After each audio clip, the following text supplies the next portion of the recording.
Hey guys, what's up? Coming to you from GNA today. So I went out and shot my new Smith & Wesson MP 1522 Sport a few more rounds today. The main reason that I did this is because Ken King bought this rifle and we've been commenting back and forth, and he was having problems with CCI Mini Mag 36 grain hollow point, and he was having problems with that jamming. And I don't remember if that was with these, if it was with his Smith mag or if it was with his Plinker tactical mag. I forgot to take a Plinker tactical, but as I ran this mini mag through there, it worked nearly flawlessly. I did have one hang up though, and it was weird because it extracted the round, threw the round out. It wasn't in the gun at all, but the bolt was held back, and there was a round still in the top of the magazine that hadn't tried to push up out of the mag at all. Now, my son was loading these mags, and he knows how to load them, but it's possible he got sloppy and didn't put the rounds in there exactly right.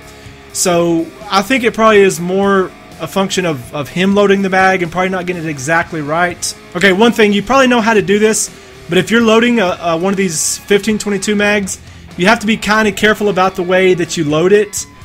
You don't want to just pull this follower down like this and then just start dropping in rounds like this.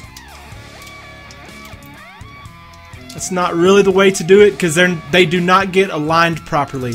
So the way to do it, the best way to do it, is to use this, but you just want to barely pull it down far enough that it just pulls a little bit. You still want to have to push down just a little bit to make sure that it gets in there right.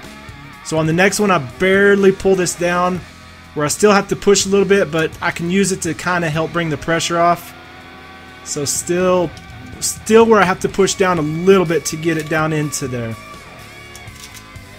And that will get them all aligned in there properly like they're supposed to. And if you do just pull this down and just drop them in there, they don't get in line right, and it will cause feeding issues. Now, I don't want to sound like I'm bragging about this or anything, but I just thought it was too cool not to mention this. But on Smith & Wesson's official Facebook page, they put one of my videos on their page where I was comparing this one to the original one, and I'll put a link here to Facebook. Hopefully they'll let me put a link to Facebook without there being a problem. But anyways, I thought that was pretty cool.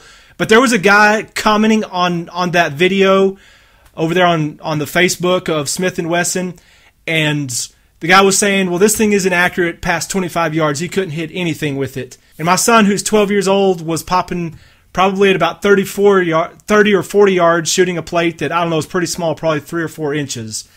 And I've shot this thing, and I used to not believe people when I would hear this, but I've shot this thing out to 150 yards and shot it on a 12 or 14 inch plate, and I didn't hit it every time, but I was hitting it at least half of the time at 150 yards, and that's with the open sights.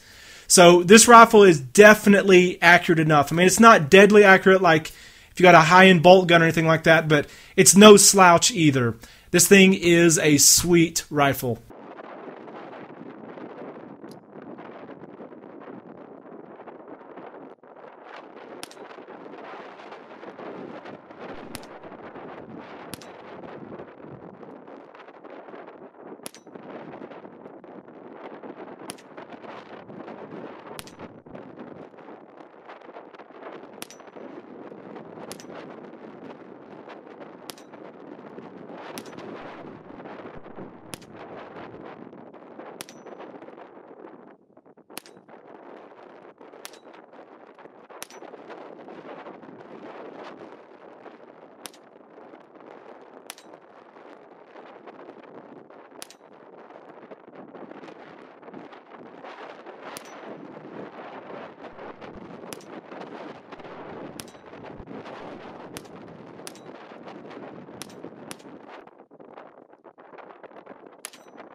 I touched this and it closed. Touch the mat. Oh, I touched the thumb. The thumb assist still.